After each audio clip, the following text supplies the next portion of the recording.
What's up, YouTube? I'm back at it. I want to tell y'all this quick little story. Uh, Actually, it's not really a story. I just wanted to talk about some of the things that I did when I was out in the game or things that other people seen me do.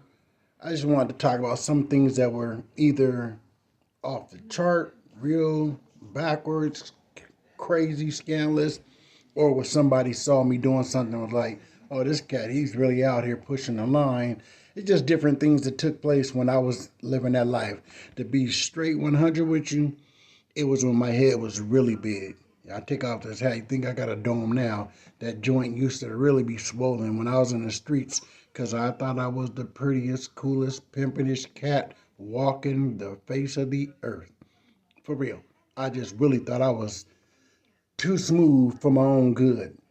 And then on the banging tip, I was a, I was a beast in that degree as well. I wasn't like some of my other partners that really put it down, like my homeboy Lynn Capone, rest in peace. I don't have stripes like that.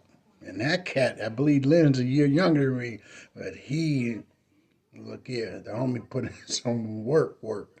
But anyway, so I'm gonna just, like I said, I'm gonna highlight some of my heydays when I was slim, trim, and really putting it in. For real. Don't believe me? Ask some of your aunties. I'll be nice about it. I'm playing. But so I'm gonna start off with the first one. The coldest, slickest thing that I think that I've ever done is this. You think I'm lying? It's a true story. The dude, he might still be around, but the woman, she's definitely still around. I'm not going to tell you how she's still around, who, why, how I know her, because you're not finna get this one pinpointed. You're going to have to really try to dig through your brain. Somebody that knows me, they may be able to, but only she and I and that guy will remember this. So let me tell you. So we're downtown Seattle. That was one of my little hangouts. My neighborhood is 15th and Spruce by way of the Terrace. Really, it should be the other way because the terrace is bigger. But that's where I started. Pretty much everything in my life was on 15th and Spruce. And I'm going to tell a story about all the things that happened to me. I got to write that down. All the highlights for me on 15th and Spruce. And there are some crazy ones, but it's the truth. Everything that took place for me on 15th and Spruce. But anyway, y'all give me a moment.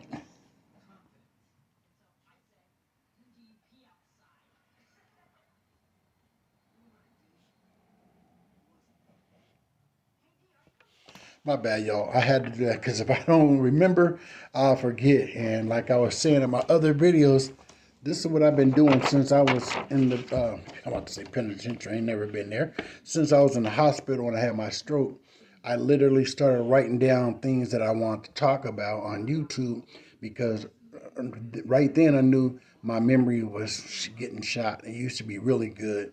And then now there's things that real simple things or things that I was talking about not too long ago, I end up forgetting quickly. I'd be like, what the heck is going on? My memory is better than this. So that's why I started trying to make sure I wrote everything down. So check this out. When I was dating this one particular female, or we were doing our thing together, because back then I just had a bunch. I really didn't let nobody try to tie me down. You're my boyfriend, you're my girlfriend. I didn't play that. You were not. No. Anyway, so now I did before when I was a little younger, but when I got a little older, I became a beast. It was just my way or the highway. And so this particular lady, she had been, she had a little boyfriend. And, I knocked her. She had her boyfriend. I care less about him. Whatever he's doing, that has nothing to do with me and you. This is on us. So one day, the boyfriend happened to be downtown. It's a trip because this dude's birthday is the same day as mine. I remember her telling me he wanted her to go with her for his birthday. I was like, I don't care. I'm about to be doing something with two of my chicks on my birthday. We're going to be on that. Yeah, I got to tell that story too about the 21st. No, 21st. no 21 reasons to get effed up. That was down on, and that's when the unions, D-Dubs, oh, we was thick. We was thick down there on Lake Washington. But so, anyway, she was telling me, hey, my boyfriend, he's down here, downtown. I'm like, oh, what? Because I had knew the dude. He was from a rival neighborhood or what have you. And I was like, oh, okay, that's what's up. And I said, but hey, you know what? I need you to tell him something. I said, I need you to go. I want to make sure I word this the right way, man, because y'all gonna think I'm lying. But if I have to, I will call that person and get them on here to respond to these allegations if they're true or not. Because I don't lie. I've lied about things in the past. When I became a man, I put away childish things. I think as a kid that has to lie about things. A man gonna tell you the truth. Period. That's just me. Y'all do what you do. This is how I do what I do on my life. So, dude down there, we're coming from the arcade, and I'm walking with her, and I'm telling her what's the blueprint. And so I gave her the rundown. And so when dude came, once we got to where dude was, because downtown, a lot of times folks used to just be either in front of the arcade or up the street from the arcade. Everybody hustling broad daylight and all that. And it was broad daylight. And or people just be to the side, just doing their thing. And so he was up there, just talking with different cats and they just chilling. And so once we got up to him, she told him just this. She said, me and you, we can stay boyfriend and girlfriend, but I can't have sex with you because that's what he said. Yeah, I wasn't no pimp, but I was a cold player. I call myself a pimp, but in reality, I wasn't out there sending them. I didn't send a few, but my heart wasn't in that. I'll just be real. I was on mashing and getting my money out of them, but as far as sending them, I really kind of despise it because of how my childhood was. I'm just keep it a buck with you. But anybody that knows me know I didn't yell pimping and all this and that, but they just don't know the real me because I hid a lot of stuff in here for a reason. But yeah, man, I used to do some cold things, man. I mean, I really was a cold individual, and I can get some females to do some of the weirdest things. That's just who I was. So these two other things were when I was out there gang banging. Um, let me see.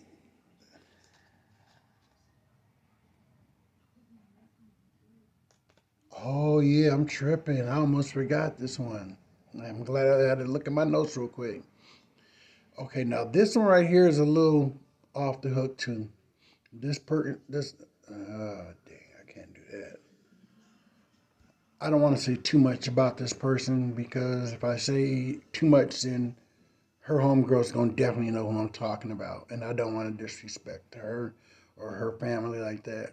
So I'll just put it like this: this particular person that I knew, never had sex with her, nothing. I just was a hustler. I was in the streets, and she was a hustler from the streets, and we just knew each other through the city. She was married to this cat that I knew. So one day, I come by just chopping up, just kicking it, and I dated or messed around with some people that she had knew, but not at the time.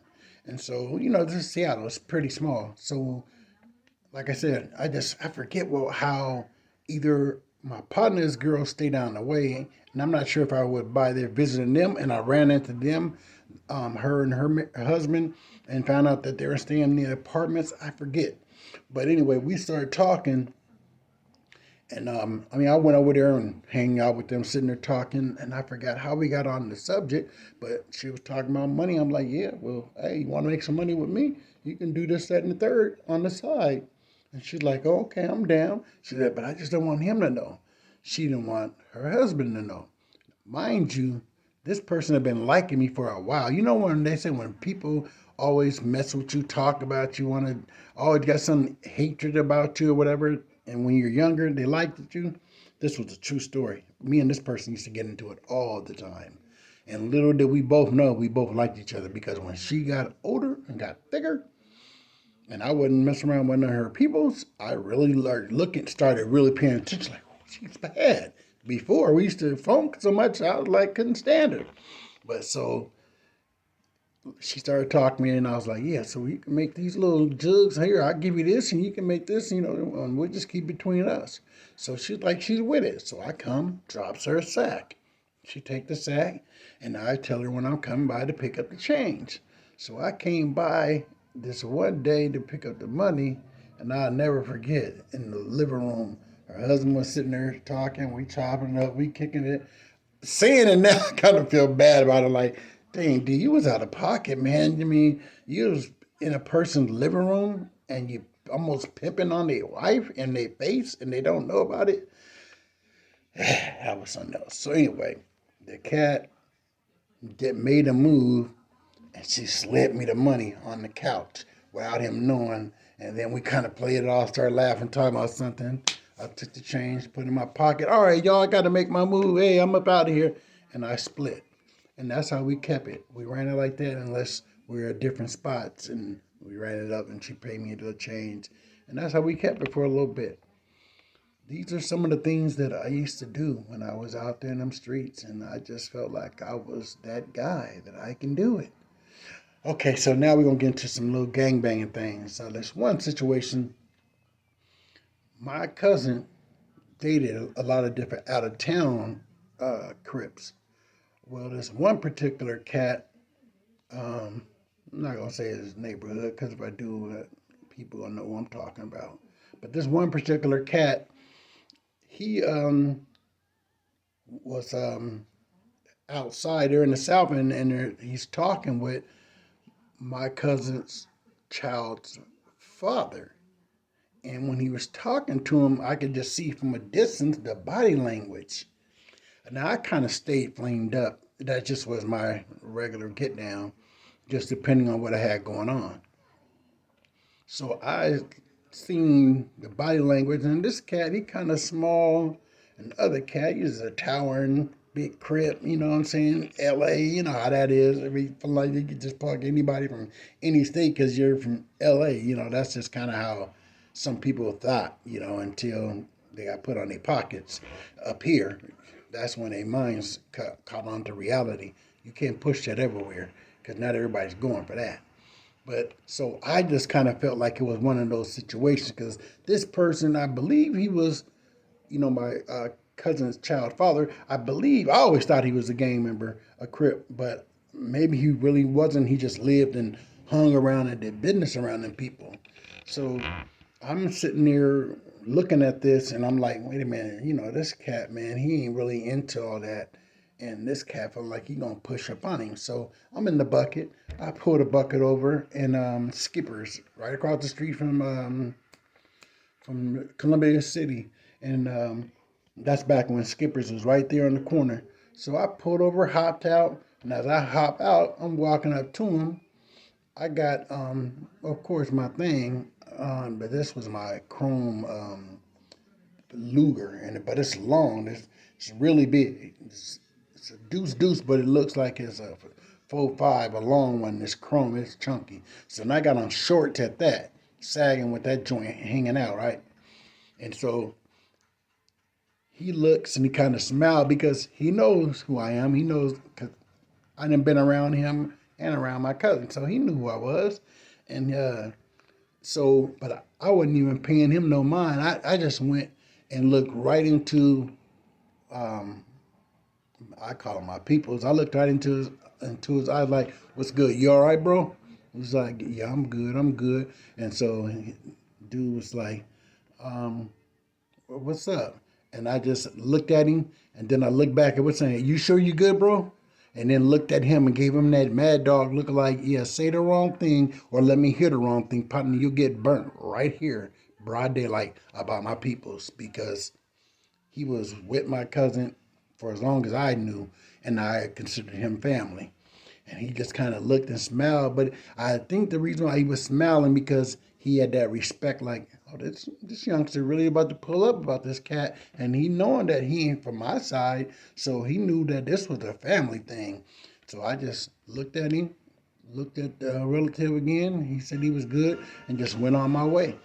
But yeah, that's just how I got down. You're not finna come up here thinking you about his broad daylight. You're on Rainier, everybody's going past, and you doing this barking and making it look like you punking somebody. Yeah, let me come pull up and let's see you do all that barking because I can put this thing up and we can go do what we got to do.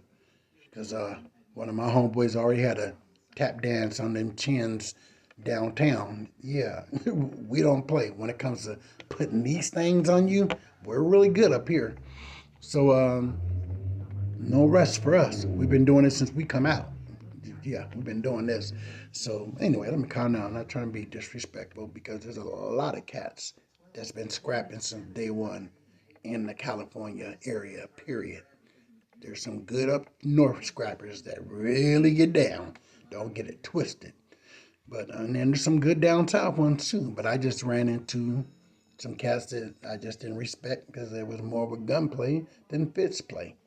So the next situation is the cousin I was talking about. I'm not too far from her house, and I'm not sure if I was going. I must have been going to her house or possibly just passing through that neighborhood, that area. But I had seen, as I'm getting out of my car, you're watching things at your peripheral. You're seeing what's going on, especially when you're banging. So I can see that okay, somebody's watching me as I'm coming. I can see not just before they even start watching me, I could just see there's two cats in the vehicle and we're at the 7-Eleven.